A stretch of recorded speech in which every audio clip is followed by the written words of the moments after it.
정부가 가계부채를 조금 더 강도 높게 관리하기 위해서 내년부터 금융권 대출 상품에 대해 지금보다 더 엄격한 스트레스 DSR 제도를 단계적으로 도입합니다. 이에 따라 대출 한도가 줄어들게 될 텐데 새해부터는 대출 받기가 더 어려워질 것으로 보입니다. 엄윤주 기자입니다.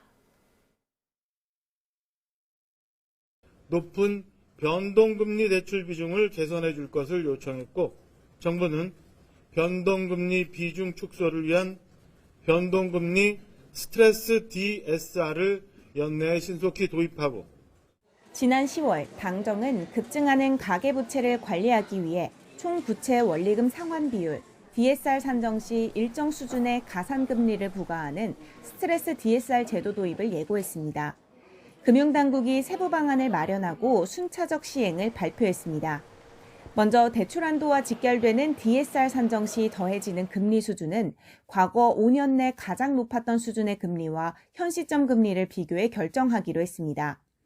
이때 일정 수준의 하한선과 상한선을 부여해 금리 변동 위험성이 과도하거나 과소하게 반영되지 않도록 했습니다. 대신 갑작스러운 대출 한도 축소로 실수요자들의 어려움이 예상되는 만큼 내년 상반기에는 산출되는 스트레스 금리의 25%, 하반기는 50%만 부분 반영할 예정입니다. 제도 도입으로 인한 시장 혼란을 줄이기 위해 전체 가계부채 가운데 가장 큰 비중을 차지하는 은행권 주택담보대출을 대상으로 내년 2월부터 우선 시행할 방침입니다. 이렇게 금융당국이 기존 제도보다 더 엄격한 스트레스 DSR 제도를 시행하면서 앞으로는 원하는 만큼 대출을 받는 게 쉽지 않아졌습니다. 가계대출 한도가 줄면서 가계대출 축소를 시키는 그런 영향이 분명히 있을 거라고 생각을 하고 있고요. 특히 지금 부동산 PF라든지 분양시장이 좋지 않기 때문에 아마 가계대출 자체도 어느 정도 안정화되는.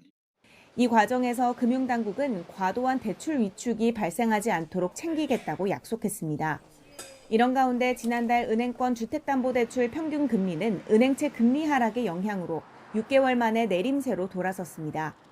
YTN 엄윤주입니다.